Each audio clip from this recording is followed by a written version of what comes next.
네, 오늘 보실 말씀은 요한복음 16장 4절에서 15절 말씀입니다. 오늘 보실 말씀은 요한복음 16장 4절에서 15절 말씀입니다.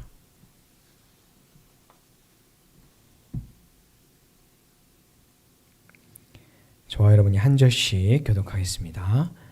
오직 너희에게 이 말을 한 것은 너희로 그때를 당하면 내가 너희에게 말한 이것을 기억나게 하려 함이요 처음부터 이 말을 하지 아니한 것은 내가 너희와 함께 있었음이라.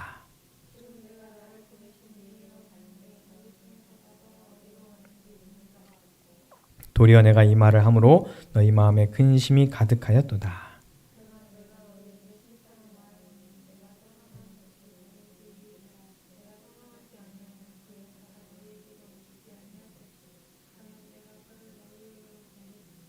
그가 와서 죄에 대하여 의에 대하여 심판에 대하여 세상을 책망하시리라. 의에 대하여라 함은 내가 그 아버지께로 가니 너희가 다시 나를 보지 못함이요 내가 아직도 너희에게 이를 것이 많으나 지금은 너희가 감당하지 못하리라.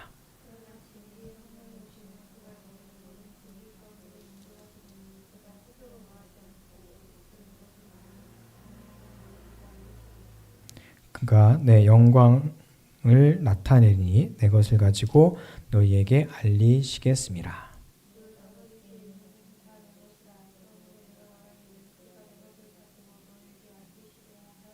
함께 하겠습니다. 조금 있으면 너희가 나를 보지 못하겠고 또 조금 있으면 나를 보리라 하시니. 아멘. 15절까지죠. 네, 오늘은 진리의 영이 알리신다 라고 하는 제목으로 저와 여러분이 은혜 받기를 바랍니다.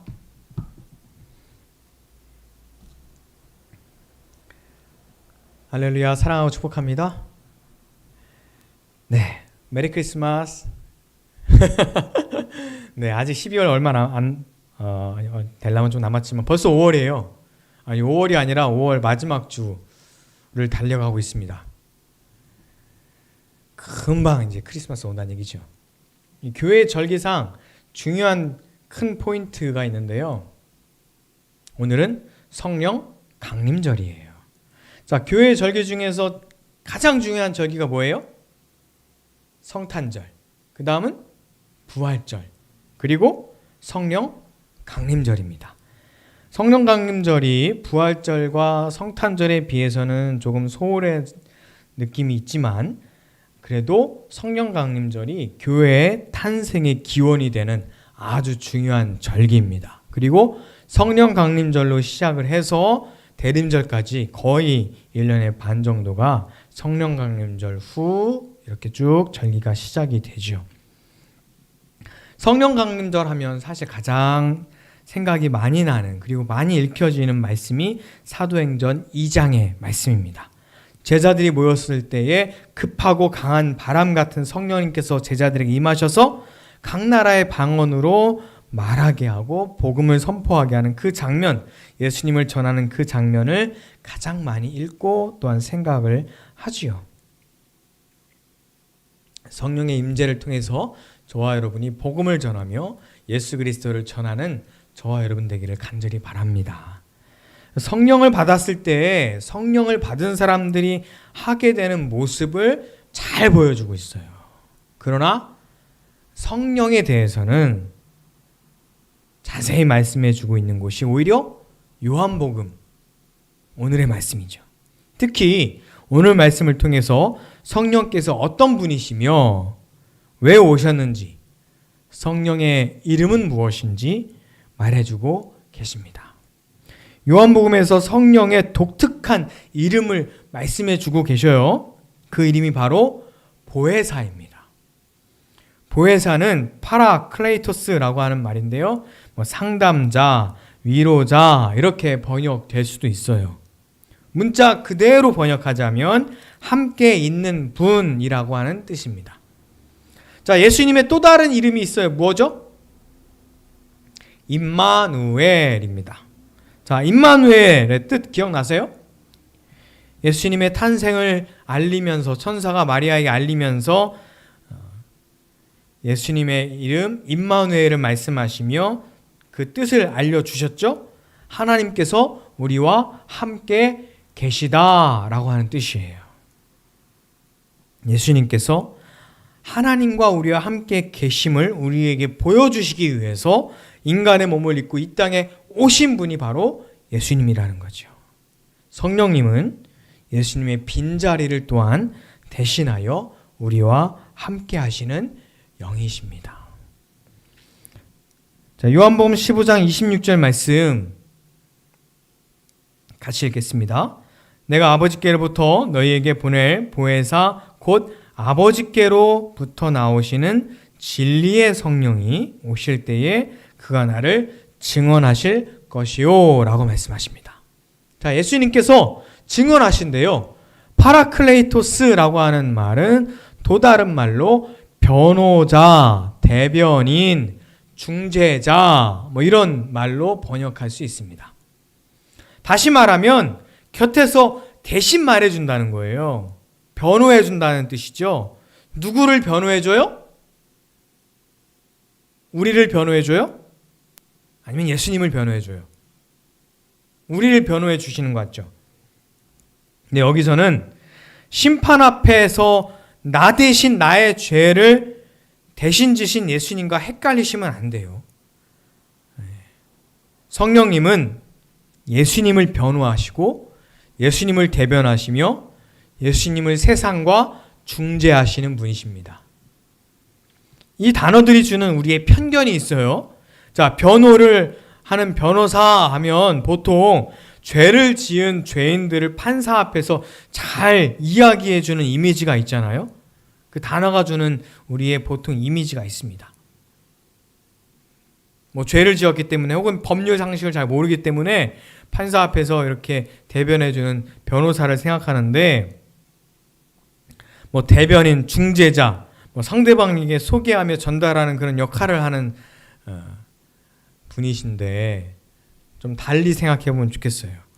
우리가 생각하는 변호는 변호를 맡은 사람은 말을 잘 못하고 변호사가요. 말을 잘하고 똑똑하고 변호를 맡기는 사람은 말을 잘 못하고 지식이 부족하다. 이렇게 생각할 수 있잖아요. 근데 꼭 그래서 변호를 하는 건 아니거든요. 재벌 회장님들 보면 변호사를 두고 일을 시키잖아요. 그렇죠? 대변인도 마찬가지죠. 어느 정당 대변인 혹은 청와대 대변인, 대통령이나 정당 대표가 말을 못해서 대변인을 두는 게 아니죠. 혹은 그건 중재자도 마찬가지예요. 사이가 나빠서 그 사이를 좋게 할 만한 능력이 없어서가 아니라 그 중재자의 또 역할이 있기 때문에 그 역할을 부여하는 겁니다. 자, 이렇게 한번 생각해 볼게요. 어떤 나라에 그 나라에 처음 가는 아주 귀한 분이 있어요. 그 귀한 분을 누군가 안내하는 안내자가 있어요. 자, 그 나라에 처음 가면 그 나라 언어를 쓸 수 있어요, 없어요? 그 나라 언어를 못 쓰잖아요. 그러니까 누군가 통역을 해주고 안내를 해줄 사람이 필요한 거예요.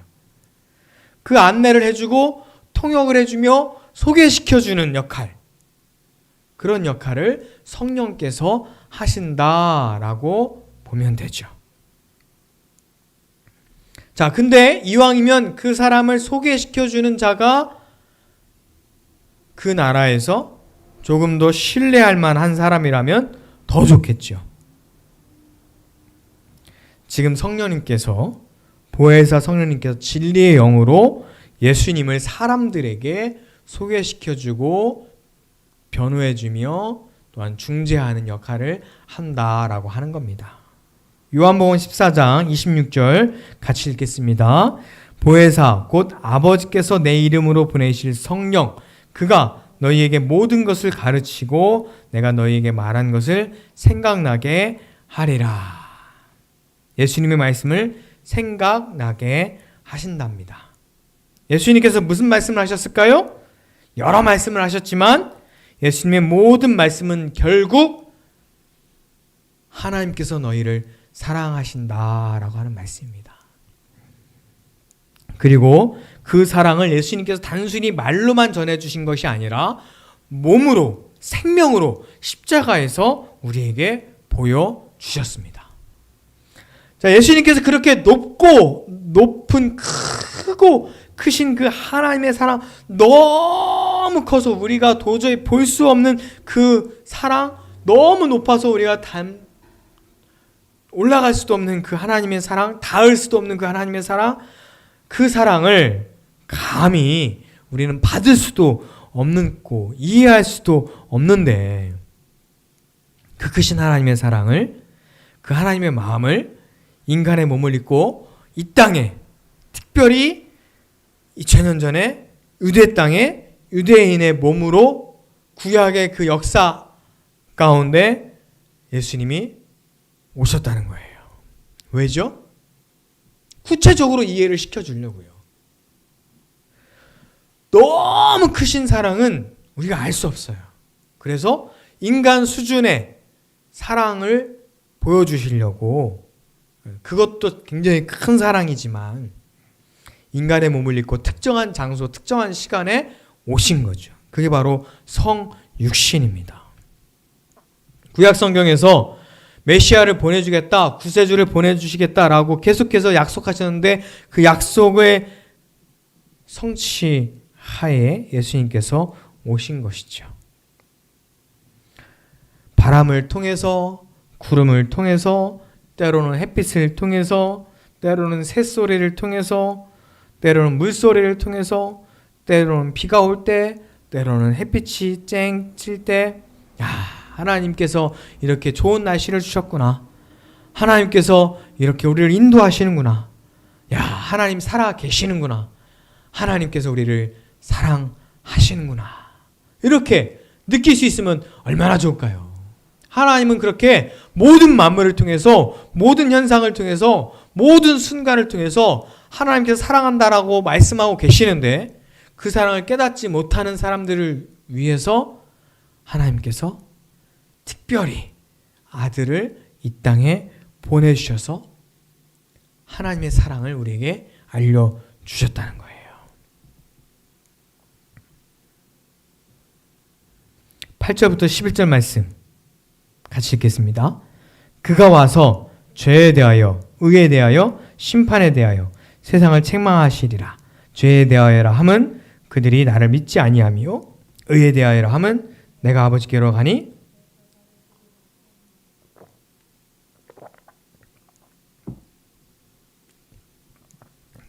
계속 읽으셔야죠. 내가 아버지께로 가니 너희가 다시 나를 보지 못하며, 세상의 심판에 대하여라 함은 이 세상 임금이 심판을 받았습니다. 개역개정으로는 때로 잘 이해가 안 가는 애매한 때가 있어요. 그럴 때는 좀 다른 성경을 보면 좋은데, 현대인의 성경으로 한번 읽겠습니다. 8절부터 다시 시작. 그분이 오시면 죄와 의와 심판에 대하여 세상이 잘못 생각하고 있는 점을 깨우쳐 주실 것이다. 죄에 대하여라 한 것은 사람들이 나를 믿지 않기 때문이며, 의에 대하여라 한 것은 내가 아버지께로 가므로 너희가 다시는 나를 볼 수 없기 때문이요. 심판에 대하여라 한 것은 이 세상 임금이, 사탄이 이미 심판을 받았기 때문이라. 자, 하나님을 믿지 않는 게 뭐라고요? 그게 바로 죄라는 거예요. 죄는 죄에 대하여 책망하신다라고 말씀하시는데, 대한민국 법전에 나온 그거를, 그 범죄들을, 그 규칙을 어기면서 범죄하는 것을 성경에선 죄라고 이야기하지 않습니다. 물론 범죄죠. 물론 범죄인데 성경에서 말하는 이 죄의 의미는 다른 거라는 거예요. 도덕 교과서에 나오는 대로 살지 않았다고 죄라고 이야기하지 않습니다. 물론 비도덕적이죠. 근데 죄는 예수님을 믿지 않는 것이래요. 하나님을 믿지 않는 것이 죄라고 합니다. 하늘을 보고도 하나님의 살아계심을 알지 못하고, 이 맑은 날씨를 보고도 하나님의 살아계심을 알지 못하고, 저 풀을 보고도 하나님의 살아계심을 알지 못하고, 이 자연 현상들을 보면서도 하나님의 살아계심을 믿지 못하면 그게 죄라는 거죠.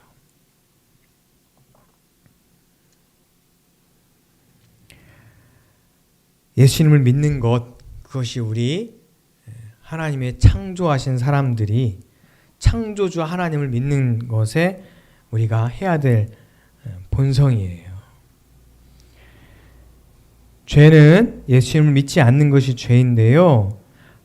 예수님을 믿는다는 것은 또한 하나님과 우리와의 그 관계를 회복시켜 주는 것이죠. 하나님과 우리의 관계는 언제 흔들릴까요? 우리가 생각할 때는 내가 뭔가 잘못했을 때, 내가 죄를 저질렀을 때, 나의 상태가 안 좋아졌을 때, 이럴 때, 나의 믿음이 흔들릴 때, 그럴 때 하나님과 우리의 관계가 흔들린다고 생각될 때가 있어요. 내가 구원받은 사람이 맞나? 하나님의 자녀가 맞나? 내가 기독교인 자격이 있을까? 이렇게 이제 흔들리는 거죠. 우리는 믿음의 대상이 아니라 하나님의 사랑의 대상입니다. 애초에 우리의 상태는 구원의 조건이 아니었어요.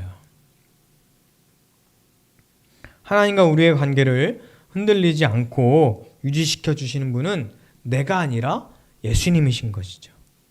내가 무슨 일을 경험하거나 어떤 일을 하거나 어떤 능력을 발휘했거나 어떤 능력을 가졌거나 이런 것은 애초에 하나님과의 관계를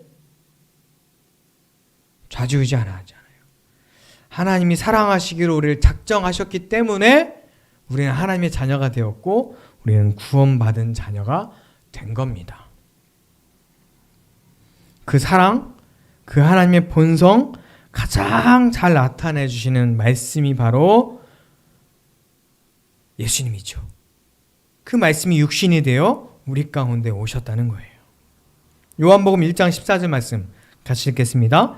말씀이 육신이 되어 우리 가운데 거하심에 우리가 그의 영광을 보니 아버지의 독생자의 영광이요 은혜와 진리가 충만하더라 라고 말씀하십니다. 자, 의에 대하여는 뭐예요? 의에 대하여.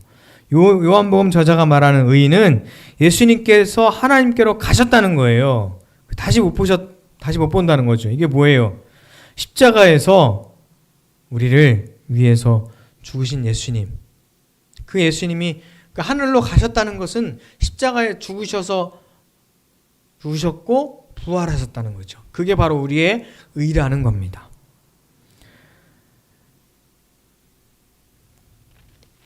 예수님께서 십자가에 죽으실 때 정치, 종교, 민족, 지도자들 이들이 예수님을 죄인 취급했잖아요. 예수님을 심판했어요. 예수님의 무죄함을 보이시고 하나님께서요 영광의 자리에 예수님을 올리셨습니다.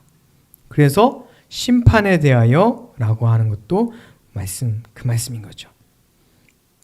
그래서 이 세상의 위정자들 그리고 이 지도자들 그들의 심판이 잘못되었다라고 하는 것을 하나님께서 알려주십니다. 이것이 바로 하나님의 사랑이에요. 그 사랑을 성령을 통해서 우리에게 알려주십니다. 자, 보세요. 전 우주적인 하나님께서 그 사랑을 우리에게 보여주시려고 그 변함없는 진리를 우리에게 알려주시려고 도대체 사람들이 알아듣지 못하니까 유대지역, 유대인, 유대 역사 속으로 인간의 몸을 입고 오신 분이 예수님이시고 그 예수님을 통해서 그 사랑을 직접 보여주셨어요. 그런데 이제 예수님께서 유대인뿐만 아니라 온 인류, 모든 민족, 모든 나라, 모든 사람들에게 그 하나님의 사랑을 보편적으로 알려주셔야 되기 때문에 특정한 사람들에게 알려주기 위해서는 특정한 사람이 필요하잖아요. 근데 보편적으로 알려주셔야 하기 때문에 이제는 유대인으로 오셨던 그 예수님이 아니라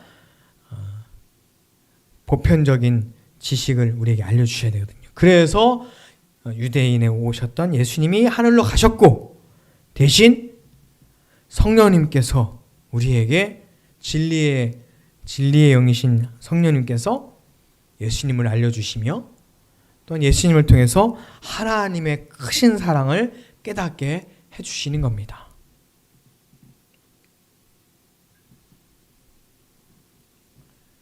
아시겠죠? 예. 크신 하나님이 예수님으로 오셨고 사랑을 알려주시기 위해서 그 예수님께서 이 땅에서 사랑을 보여주셨고 또한 예수님께서 다시 온 인류에게 알려주시기 위해서 하늘로 가시며 성령님께서 보편적으로 사람들에게 깨닫게 해주시는 거죠. 그리고 성령님께서 그 성령을 받은 모든 사람들이 사도행전의 제자들처럼 예수님을 자기의 삶으로 자기의 말로 자기의 자리에서 전하게 되는 겁니다. 저와 여러분이 진리의 영을 받으심으로 그 하나님의 사랑을 깨닫고 예수님을 알게 되며 우리의 삶 가운데 예수님을 전하는 저와 여러분 되기를 주의 이름으로 축원합니다. 기도하겠습니다. 사랑과 은혜 하나님 감사합니다. 진리의 영께서 우리에게 알려주십니다. 진리의 영께서 우리에게 예수 그리스도를 알려주십니다. 진리의 영께서 우리에게 하나님의 사랑을 깨닫게 하여 주시옵니다. 성령님을 통해서 우리가 예수님을 알고 예수님을 통해서 우리가 하나님의 사랑을 깨닫게 하여 주시옵소서. 아직 하나님의 사랑을 알지 못하는 사람들이 있다면, 아직 예수 그리스도를 깨닫지 못하는 사람들이 있다면 성령님께서 그들의 마음을 열어주셔서 그들이 하나님의 사랑을 사모할 수 있도록 주님 역사하여 주시옵소서. 우리가 기도할 때에 또한 우리의 삶 가운데 우리의 또한 전하는 그 자리에서 성령 충만한 역사가 일어나게 하여 주시옵소서. 무슨 말을 해야 될지 어떻게 전해야 될지 모를 때 진리의 성령님께서 우리 가운데 임하여 주셔서 우리가 생각나게 하시고 예수 그리스도의 말씀을 깨닫게 하여 주시며 그 복음을 전하는 사람들이 되게 하여 주시옵소서. 예수님의 이름으로 기도합니다. 아멘. 이 시간 주님의 성령 지금 이곳에 찬양하시며 준비하신 예물 봉헌하겠습니다.